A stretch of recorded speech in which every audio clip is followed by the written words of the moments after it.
دلی کے جامع مسجد میں ایک علاقہ ہے جس کا نام ہے کلو خاص کی حویلی۔ یہ علاقہ مٹیا محل چتلی قبر ہوتے ہوئے اس علاقے کے پاس جاتے ہیں۔ وہاں پہ چھوٹے چھوٹے مکان ہیں تھے۔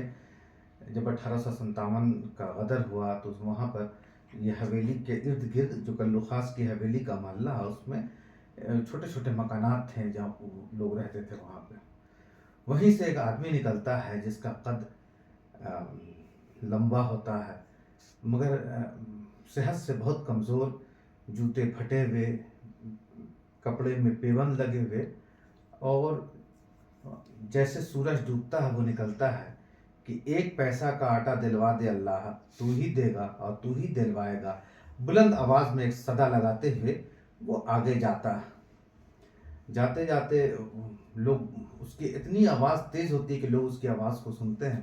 کچھ لوگ کہتے ہیں کہ کون ہے جو مغرب کے بعد، سورج ڈوبنے کے بعد مانگ رہا ہے۔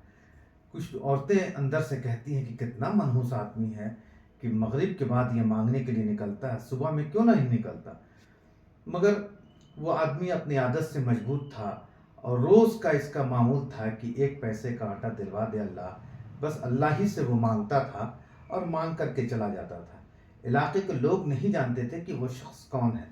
دو چار کو چھوڑ کر کے جو اس علاقے کے دو چار لوگ تھے تو وہ جانتے تھے کہ یہ آدمی کون ہے۔ ایک دن کی بات ہے کہ کچھ لوگ اس کے پاس گئے اور کہا کہ بھائی تم کو سرکار سے معاوضہ نہیں ملتی؟ تو اس نے کہا کہ ملتی ہے 5 روپے ماہانہ، مگر وہ افیم بری لت میں لگ گیا ہوں، افیم اور وغیرہ کا میں استعمال کرنے لگا ہوں، جس وجہ سے میرا گھر کا خرچہ خوراکی نہیں چل پاتا ہے، تو اسی لیے میں مانگنے کے لیے نکل جاتا ہوں، اور میں اللہ سے مانگتا ہوں، بندے سے نہیں مانگتا۔ بہرحال اس کا جو مکان تھا ایک چھوٹا سا مکان، جس میں کہتے ہیں کہ ایک کمرہ تھا، ایک صحن تھا وہ بھی ٹوٹا پھوٹا ہوا، ایک بیت الخلا یعنی لیٹرین تھا جو ٹوٹا پھوٹا ہوا تھا۔ اس شخص وہیں رہتا تھا اور وہیں دن بھر وہیں رہتا اور رات میں وہ نکلتا تھا۔ ایک نے پوچھا اس سے کہ بھائی تم دن میں کیوں نہیں نکلتے ہو؟ تو اس نے کہا کہ دن میں نکلنے میں مجھے شرم آتی ہے کہ لوگ مجھے پہچان نہ لیں کہ میں کون ہوں۔ جانتے ہیں وہ شخص کون تھا جو رات بعد نماز مغرب یعنی سورج ڈوبنے کے بعد وہ بھیک مانگتا تھا؟ اس کا نام تھا مرزا قمر سلطان۔ قمر سلطان جو تھے بہادر شاہ ظفر کے حقیقی نواسہ تھے۔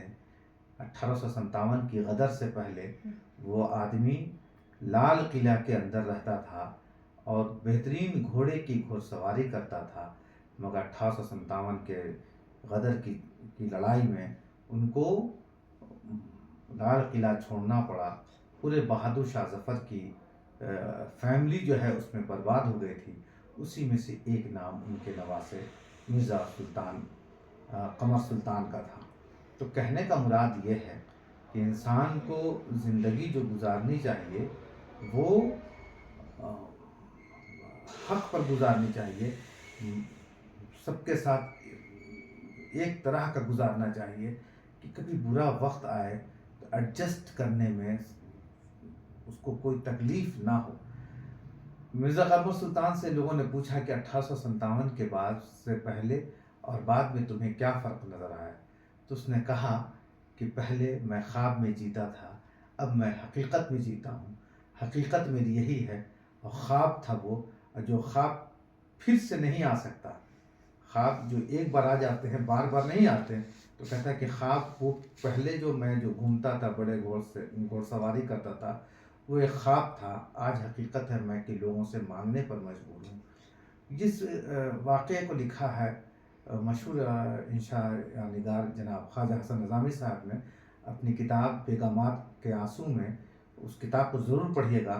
ہم نے تو ایک چھوٹی سی اس کی سیمری سنا دیا کہ ایک دردناک واقعہ ہے یہ، اور اللہ تعالیٰ کبھی کسی کو اس طرح کے حالات پر نہیں پہنچائے کہ کبھی ایک شہزادہ ایک بھکاری ہونے پر مجبور ہو۔